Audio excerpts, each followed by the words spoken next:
அன்பார்ந்த சகோதர சகோதரிகளை, இயேசு கிறிஸ்துவின் நாமத்தினால உங்களை நான் வாழ்த்துகிறேன். கடந்த நிகழ்ச்சி நம்ம 5வது கலசம் மிருகத்தினுடைய சிங்காசனத்தின் மீது ஊற்றினாங்க. அப்போ மிருகத்தினுடைய ராஜ்யம் இருள் அடைந்தது அப்படின்னு பார்த்தோம்.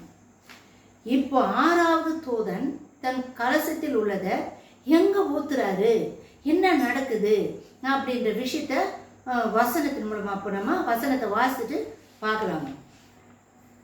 16வது அதிகாரம், வெளிப்படுத்தின விசேஷம் 16வது அதிகாரம் 12வது வசனம். 6ஆம் தூதன் தன் கலசத்தில் உள்ளதை ஐபிராத் என்னும் பெரிய நதியின் மேல் ஊற்றினான். அப்பொழுது சூரியன் உதிக்கும் திசையிலிருந்து வரும் ராஜாக்களுக்கு வழி ஆயத்தமாகும்படி அந்த நதியின் தண்ணீர் வற்றி போயிற்று அப்படின்னு வசனத்தில் எழுதியிருக்குதுங்க. இங்கு குறிப்பிடப்படுவது நிஜமான ஐபிராத் நதியே, வேற எந்த நதியும் சொல்ல. உண்மையாகவே ஐபிராத் நதி தான். அது வற்றி போயிடும். ஐபிராத் நதி மேலே 6வது தூதன் தன் கலசத்தை ஊற்றப்படும்போது அந்த நதியில் இருக்கிற தண்ணியெல்லாம் வற்றிடும் அப்படின்னு சொல்கிறாங்க. ஏன்னா இஸ்ரவேல் ஜனங்கள் இதுக்கு உதாரணம். பழைய ஏற்பாட்டில் இஸ்ரவேல் ஜனங்கள் எகிப்திலிருந்து தப்பித்து செல்லும்படியாக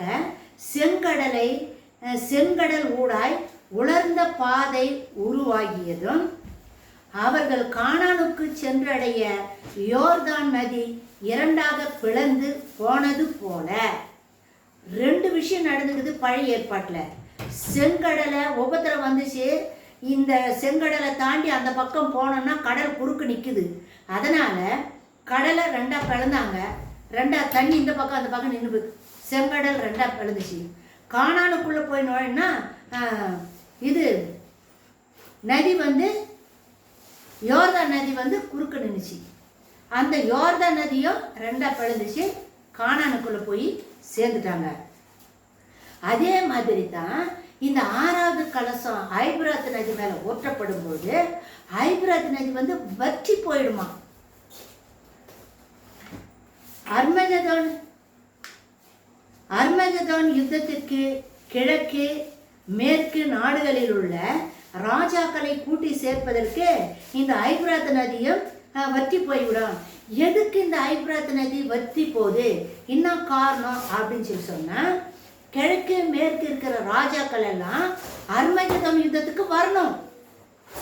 அப்போ இந்த நதி குறுக்க நின்றுச்சுன்னா அவங்களால வர முடியாது இல்லையா.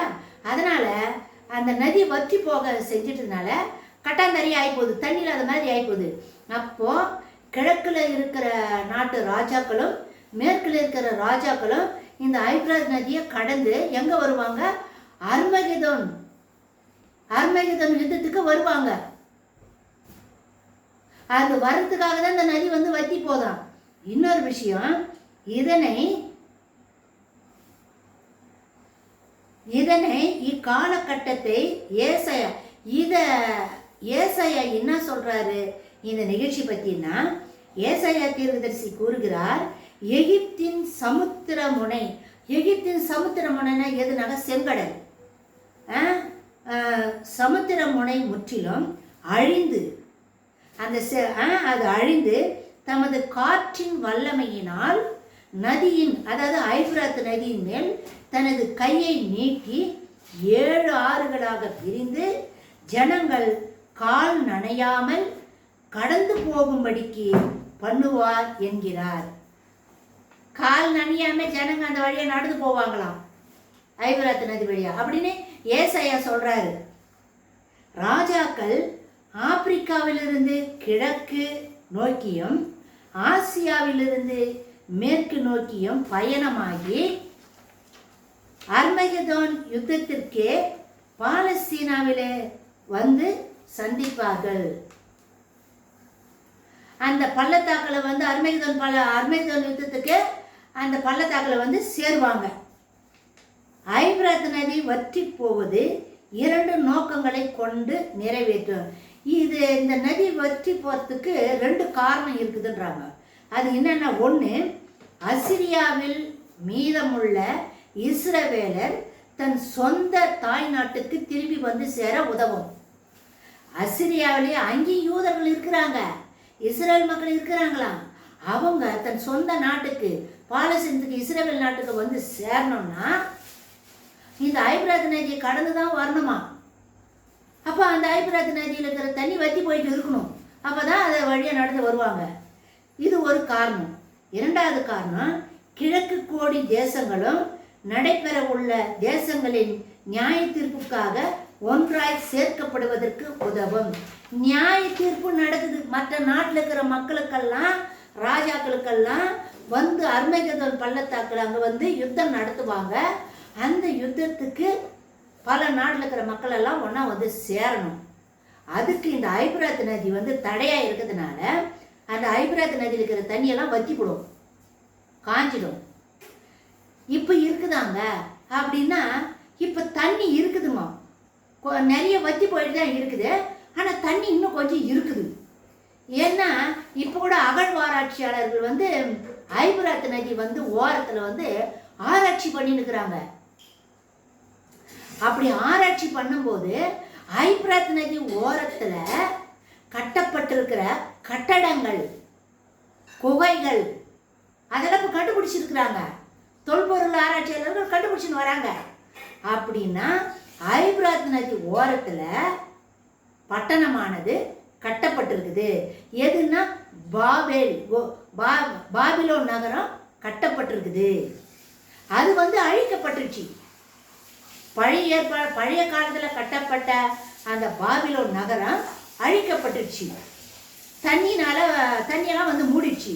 இப்போ ஐபிராத் நதி ஓரத்தில் இருக்கிற தண்ணியெல்லாம் வற்றி போயிட்டு கொஞ்சம் தண்ணி தான் இருக்குது. இப்போ அகழ்வாராய்ச்சியாளருக்கு அதெல்லாம் ஆராய்ச்சி பண்ணின்னு வராங்க. கட்டடமெல்லாம் இப்போ தெரியுதுங்க, கட்டடமெல்லாம் கண்டுபிடிச்சின்னு வராங்க, குகையெல்லாம் கண்டுபிடிக்கிறாங்க. அந்த குகையிலிருந்து அந்த குகை உள்ள போகிறாங்க. போகும்போது பயங்கரமான சத்தம் கேட்குதுங்க. நரகத்தில் ஓலம் வர்றாங்க பாரு, ஐயோ ஐயோ ஐயோன்னு ஒரு மாதிரி பயங்கரமாக இருக்குதுங்க. அந்த சத்தம் கேட்குதுங்க. அந்த சத்தத்தை டிஸ்கவரியில் போட்டிருக்கிறாங்க, பாருங்கள் நீங்கள். ஐபிராத் நதி ஓரத்தில் இருக்கிற பாபிலோன் நகரத்தை கண்டுபிடிச்சிட்டு வராங்க. ஏற்கனவே நம்ம அந்த ஐபிராத் நதி பற்றி பார்த்தோம். அதாவது இந்த ஐபிராத் நதி எங்கே இருக்குது, இந்த 4 தூதர்கள் காத்திருக்கும் 4 ஐபிராத் நதியில் 4 தூதர்கள் கட்டப்பட்டிருக்கிறாங்க, கட்ட அவிழ்த்து விடு அப்படின்ற செய்தியெல்லாம் ஐபிராத் நதியை பற்றி நம்ம ஏற்கனவே வீடியோவில் பார்த்துருக்குறோம். பார்க்காதவங்கெல்லாம் ஐபிராத் நதி போய் பாருங்கள். ஐபிராத் நதி எங்கே இருக்குது? ஏதேன் தோட்டத்தில் தான் 4 கீசோன், பைசோன், இதேக்கேல், ஐபிராத் நதி, இந்த 4 நதி ஆண்டவர் உற்பத்தி பண்ணார். அந்த 4 நதியில் ஒன்று தான் ஐபிராத் நதி. இப்போ அகழ்வாராய்ச்சிகள் அதெல்லாம் கண்டுபிடிச்சிட்டு வராங்க. அதனால் என்னுடைய வீடியோ கூட ஐபிராத் நதி பற்றி நான் பேசியிருக்கிறேம்மா. தயவுசெய்து அந்த வீடியோ பார்க்காதவங்களாம் போய் பாருங்கள். அடுத்த நிகழ்ச்சி வந்து இது வந்து 6வது கலசம். இப்போ நம்ம பார்த்தது ஐபிராத் நதியை தண்ணி வற்றி போக செய்தது 6வது கலசம் ஊற்றப்படும் பொழுது. அடுத்தது நம்ம 7வது கலசத்துக்கு போனோம்.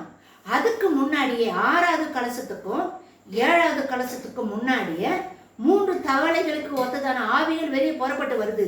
அதை பற்றி நம்ம அடுத்த வீடியோவில் நம்ம பார்க்கலாம். இந்த செய்தி உங்கள் ஃப்ரெண்ட்ஸுங்களுக்கு சொல்லுங்கள், சப்ஸ்கிரைப் பண்ணுங்கள், ஊழியத்தில் இந்த செய்தியை ஷேர் பண்ணிக்கோங்க, ஜபம் பண்ணுங்க. இஸ்ரேல் தேசத்தில் யுத்தம் போர் மேக சூழ்ந்து இருக்குது. இஸ்ரேல் தேசத்துக்காக ஜபம் பண்ணுங்க. மத்திய கிழக்கு நாடுகளில் மனித ரத்தம் சிந்தப்படக்கூடாதுன்றதுக்காக கூட ஜபம் பண்ணுங்க.